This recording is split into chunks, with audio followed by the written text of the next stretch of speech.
Hello student, very good morning to all of you. Today in this lecture we will discuss about redox reaction for class 10th.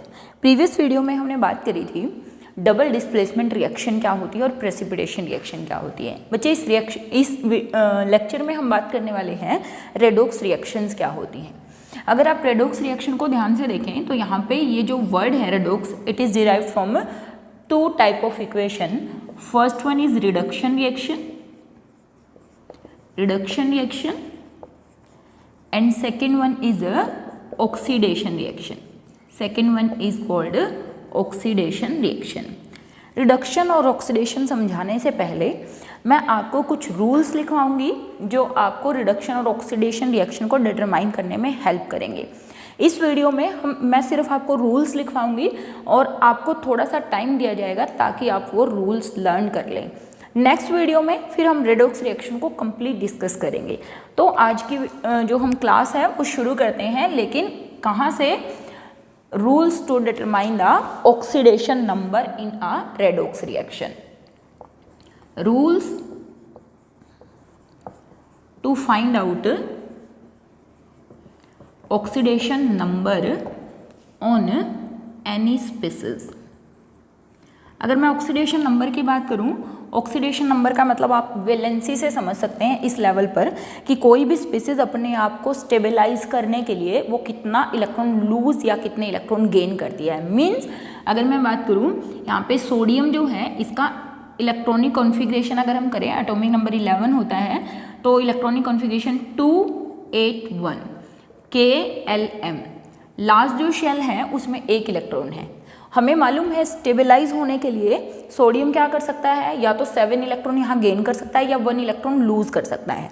हमने ये बात पढ़ी है कि इसके लिए 1 इलेक्ट्रॉन को लूज करना ज़्यादा आसान है बजाय कि 7 इलेक्ट्रॉन्स को गेन करने के. It's mean that sodium it lose its 1 electron to attain positive charge on it, hence become Na+1. तो ये जो +1 है ये इसका चार्ज है और ये इसका ऑक्सीडेशन नंबर भी है. Means it attain positive charge. ठीक है, और इस पॉजिटिव चार्ज को बेसिकली हम कैटायन भी बोलते हैं. सिमिलरली अगर मैं क्लोरीन की बात करूं, क्लोरीन का एटॉमिक नंबर है 17 और इलेक्ट्रॉनिक कॉन्फ़िगरेशन है 287. इसकी वैलेंस शेल में 7 इलेक्ट्रॉन है. स्टेबल होने के लिए इसको सिर्फ एक ही इलेक्ट्रॉन चाहिए. अगर ये एक इलेक्ट्रॉन ले लेगा तो इसके ऊपर क्या चार्ज आ जाएगा? -1. तो इसका ऑक्सीडेशन नंबर +1 है और इसका ऑक्सीडेशन नंबर क्या है? -1. मीन्स टेंडेंसी टू लूज और gain the electrons. Tendency to lose और गेन द इलेक्ट्रॉन. कोई भी स्पीसीज बेसिकली कितने बॉन्ड अनदर स्पीसीज के साथ बना सकती है, उसके ऊपर कितना चार्ज है, उसको आप ऑक्सीडेशन नंबर से कोरिलेट कर सकते हैं. तो यहाँ पे पहले हम बात करेंगे कि कोई भी स्पीसीज अपने ऊपर कितना चार्ज ले सकती है. तो let we start with our rules. First rule, any species in its most stable state have zero oxidation state. Zero oxidation state means अगर मैं बात करूं, ऐसे लिखा हुआ है सोडियम. सोडियम तो सोडियम ही होता है, नहीं होता, मोस्ट स्टेबल स्टेट है इसकी. तो ऑक्सीडेशन स्टेट क्या होगी? 0. Magnesium 0, aluminium 0, iron 0, copper 0, O2 0, क्योंकि ऑक्सीजन O2 की फॉर्म में स्टेबल होता है, अकेला ऑक्सीजन स्टेबल नहीं होता. N2 0, Cl2 0. Similarly H2 it also have a 0 oxidation state. Means कोई भी स्पीसीज अपनी जब मोस्ट स्टेबल स्टेट में होगी तो उसकी ऑक्सीडेशन स्टेट क्या होगी? 0 होगी. जैसे नोबल गैसेज है, हीलियम 0, नियोन 0. ये सब एलिमेंट्स आपको देखे हुए होंगे प्रोबेबली, और इनके बारे में थोड़ा बहुत हम 9th क्लास में पढ़ भी चुके हैं. ठीक है, तो थोड़ा सा आप एक बार पीरियोडिक टेबल को चेक कर सकते हैं.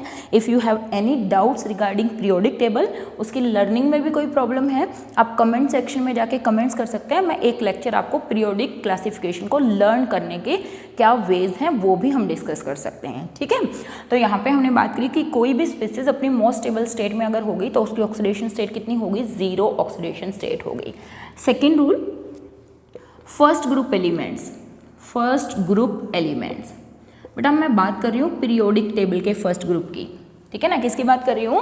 पीरियोडिक टेबल के फर्स्ट ग्रुप की। यहाँ पे मैं एक बार छोटा सा हिंट दे देते हैं आपको, ये जो होती है ये हमारी पीरियोडिक टेबल ऐसी होती है, ठीक है। यहाँ पर 2 ग्रुप होते हैं, फर्स्ट और सेकंड ग्रुप, फिर यहाँ पे 13 से लेकर यहाँ पर लास्ट तक 18 ग्रुप होते हैं और बीच में 3 से लेकर 12 तक ग्रुप होते हैं, ठीक है। तो हमारे पास जनरली इसकी और इसकी स्टडी होती है। अभी डी जो बीच में होता है डी ब्लॉक, उसकी स्टडी हमारे पास नहीं होती है। तो हम बात करेंगे फर्स्ट ग्रुप एलिमेंट्स की, ठीक है। फर्स्ट ग्रुप में कौन कौन से एलिमेंट आते हैं? देखो, lithium, sodium, potassium, rubidium, caesium, francium. लेकिन इतने नहीं याद करने, टेंशन नहीं लेना है, हम सिर्फ इतने याद करेंगे अभी। Lithium, sodium, potassium have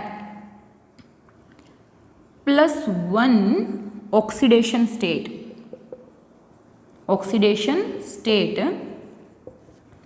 in their compounds means अगर सोडियम अकेला है तो वो 0 है, लेकिन अगर सोडियम किसी के साथ जुड़ा हुआ है तो वो क्या है? +1 है। फॉर एग्जाम्पल हमने कह दिया sodium react with chlorine to form NaCl, मान लिया, ऐसे हम बात करें कि सोडियम और क्लोरीन मिलकर NaCl बनाते हैं। हालांकि ऐसा नहीं होता, मैं रिएक्शन को उल्टा लिख देती हूँ। NaCl decompose into Na + Cl2, तो 2NaCl 2Na। तो मीन्स जब Na है तो ये 0 है, लेकिन जब सोडियम किसी स्पीसीज के साथ अटैच है, किसी कंपाउंड में है, तो इसकी ऑक्सीडेशन स्टेट कितनी है? +1 है। सिमिलरली KCl +1, ठीक है ना। उसी तरीके से LiCl, LiBr +1। तो फर्स्ट ग्रुप एलिमेंट्स जो होंगे, यहाँ वाले जो एलिमेंट्स होते हैं लिथियम, सोडियम, पोटेशियम, अभी 3 को ही याद रख लीजिए, यही ज़्यादा यूज आएंगे। They have +1 oxidation state. और अभी मैंने बात करी थी कि +1 क्यों होती है, क्योंकि इन सबके पास वैलेंस शेल में 1 इलेक्ट्रॉन होता है। इन सबकी टेंडेंसी होती है उस 1 इलेक्ट्रॉन को लूज करके स्टेबिलिटी को गेन करने की, इसीलिए इनके ऊपर कितना चार्ज होता है? They have +1 charge. Second group element जो यहाँ पर लाई करते हैं, यानी कि beryllium, magnesium, calcium, barium, strontium etcetera, ठीक है। यहाँ पर कौन कौन लाई करते हैं? Beryllium, magnesium, calcium, strontium, barium. याद भी कर सकते हैं, बेटा, मांगे, कार, सेंट्रो, बाप, राजी। अभी इतना याद कर लीजिए, या बेरियम भी कर ही लीजिए, क्योंकि बेरियम भी कई बार यूज हो जाता है। तो सेकेंड ग्रुप एलिमेंट्स, फर्स्ट जो ग्रुप एलिमेंट्स होते हैं उनको अल्कली मेटल्स बोलते हैं, और जो सेकंड ग्रुप एलिमेंट्स होते हैं उनको एल्केलाइन अर्थ मेटल्स बोलते हैं। जब हम पीरियोडिक टेबल डिस्कस करेंगे उसमें हम ये बात थोड़ी डिटेल में करेंगे, अभी हम सिर्फ रूल्स पे कंसंट्रेट करेंगे। सेकंड ग्रुप एलिमेंट्स कौन कौन हो गए बेटा? बेरिलियम, मैग्नीशियम, कैल्शियम, स्ट्रोंशियम और बेरियम, ठीक है। स्ट्रोंशियम मत याद रखिए, ये 4 याद रख लीजिए। Have +2 oxidation state in their compounds compounds में इनकी +2 ऑक्सीडेशन स्टेट होगी। क्यों? क्योंकि मैग्नीशियम का एटॉमिक नंबर देख लीजिए आप 12 होता है, इलेक्ट्रॉनिक कॉन्फ़िगरेशन 282 होता है। अगर ये अपने 2 इलेक्ट्रॉन लूज कर देगा तो ये स्टेबल हो जाएगा, this become 28। That is why ये अपने 2 इलेक्ट्रॉन लूज करके अपने ऊपर +2 चार्ज ले लेता है, जिसको हम इसकी ऑक्सीडेशन स्टेट बोल रहे हैं, ठीक है। तो ये सभी यही काम करते हैं, that is why they have +2 oxidation state. लेकिन कंपाउंड्स में रिमेंबर दिस, मैंने कहा magnesium + oxygen give MgO, 2 MgO, reaction को बैलेंस किया। यहाँ पर मैग्नीशियम जब अकेला है तो 0 है, लेकिन यहाँ पर जब मैग्नीशियम कंपाउंड में है तो +2 है। इस बात का ध्यान रखना है, कंपाउंड्स इन देयर कंपाउंड्स, इस बात को बहुत ध्यान से समझना है कि मैं क्या बोल रही हूँ, ठीक है। Then third rule, hydrogen have +1 oxidation state. Hydrogen have +1 oxidation state in its compound. Compounds में +1 होती है, H2 तो 0 होती है, H2 तो मैंने लिखी है 0 होती है। कौन कौन 0 होती है डायटोमिक में? O2, N2, Cl2, Br2, H2। कोई भी स्पीसीज जो अपनी मोस्ट स्टेबल फॉर्म में होती हैं वो 0 होती हैं, तो ये क्या हो गई यहाँ पर 0। लेकिन HCl, in HCl hydrogen have +1 oxidation state, hydrogen have +1 oxidation state. In H2SO4 also hydrogen have +1 oxidation state. तो कंपाउंड्स में कितनी ऑक्सीडेशन स्टेट होगी बच्चे? +1 ऑक्सीडेशन स्टेट होगी। Fourth rule, oxygen have -2 oxidation state in its compound except peroxides, except peroxides। For example जैसे मैंने कहा CaO, MgO, Al2O3, ये जितने भी कंपाउंड्स होंगे ऑक्सीजन के, किसी को भी आप लिख सकते हैं, ऊपर भी मैंने लिखा H2SO4, यहाँ पे भी, यहाँ पे भी, इन सब में इसके ऊपर कितनी ऑक्सीडेशन स्टेट होगी? -2। किसको छोड़ के? पेरोक्साइड्स को छोड़ के। जैसे H2O2 में ऑक्सीजन के ऊपर -1 चार्ज होता है और इसको बोलते हैं हाइड्रोजन पेरोक्साइड, हाइड्रोजन पेरोक्साइड्स। ठीक है, तो पेरोक्साइड्स को छोड़ के बाकी जितने भी कंपाउंड्स होंगे उनमें ऑक्सीजन के ऊपर कितना चार्ज होगा बच्चे? -2 होगा। और ऑक्सीजन जब O2 होगी तो कितना चार्ज होगा? 0 होगा। ठीक है, फिर हम बात करें यहाँ पर जो 17 ग्रुप एलिमेंट्स हैं, कौन से ग्रुप के elements? 17 group elements. 17 group elements को हेलोजन्स बोलते हैं। 17 ग्रुप एलिमेंट्स कौन आ गए उनके अंदर? हेलोजन्स।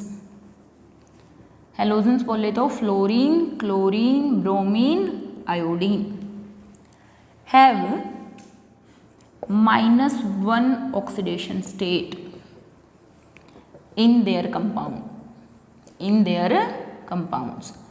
कंपाउंड्स में इनकी ऑक्सीडेशन स्टेट कितनी होती है? -1 ऑक्सीडेशन स्टेट होती है कंपाउंड्स के अंदर। फॉर एग्जांपल HCl में हाइड्रोजन के ऊपर +1 तो क्लोरीन के ऊपर कितना होता है? -1 होता है। ठीक है ना। HBr इसके ऊपर +1 होता है तो इसके ऊपर कितना होता है? -1 होता है। तो वैसे तो बेटा रूल्स और भी बहुत ज़्यादा है ऑक्सीडेशन स्टेट निकालने के, लेकिन मैं 10th लेवल पे आपको कितनी चीज़ें याद रखनी है सिर्फ उनकी बात कर रही हूँ। मैं बहुत डीप में नहीं जा रही हूँ, लेकिन ये सब चीज़ें बिना बताएं अगर मैं आपको रिडक्स करवाऊंगी बच्चे, तो आप ये मान के चलना वो आधा कंसेप्ट आप समझ पाएंगे और आधा कंसेप्ट नहीं समझ पाएंगे, क्योंकि आपकी NCERT में वैसे तो देखा जाए अकॉर्डिंग टू 10th दिया हुआ है, लेकिन वो कंसेप्ट आधा अधूरा है। तो आधा अधूरा ज्ञान तो बिल्कुल विष के समान है, वही बात है। तो हमें उसके लिए क्या करना पड़ेगा? We have to learn these rules to determine the oxidation state of any species.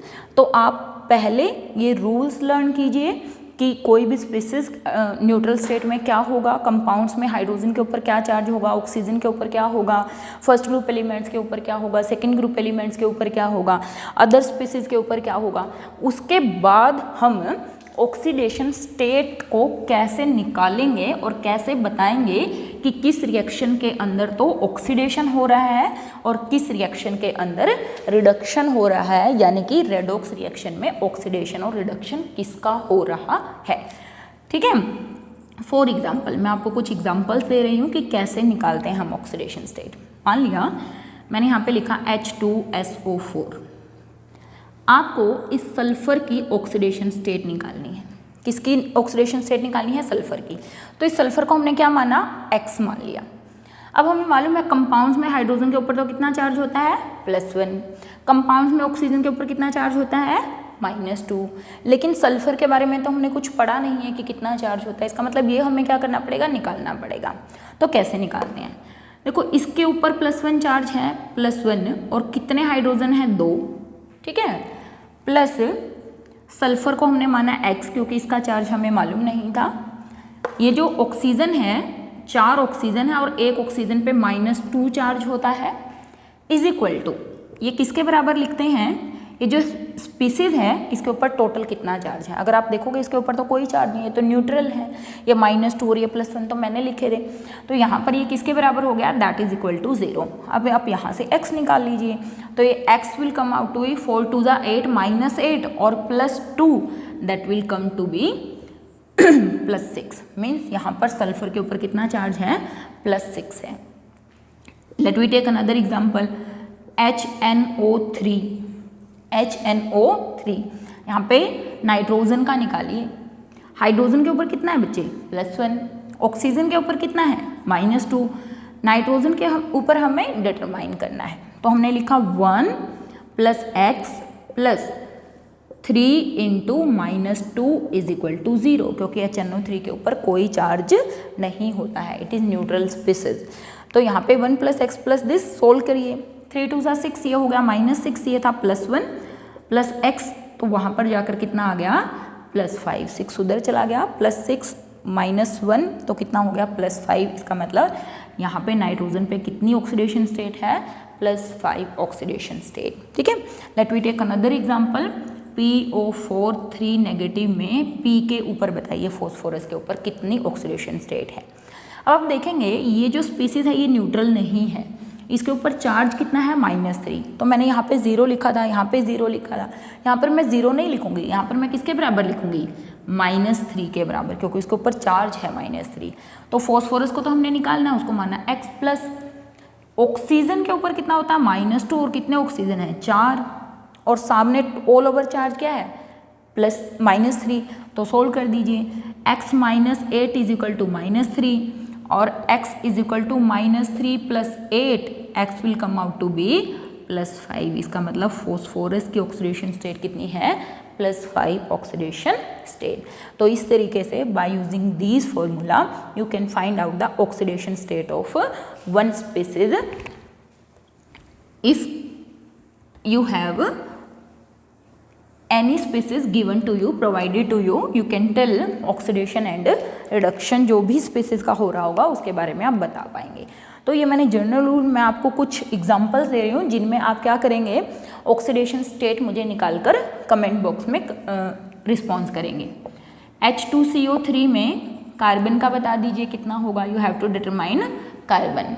ठीक है, HCl में क्लोरीन पे कितना होगा, HCl में क्लोरीन पे कितना होगा, H2O में ऑक्सीजन पे कितना होगा, H2O में ऑक्सीजन पर कितना होगा। ठीक है, H3PO4 में फॉस्फोरस पर कितना होगा।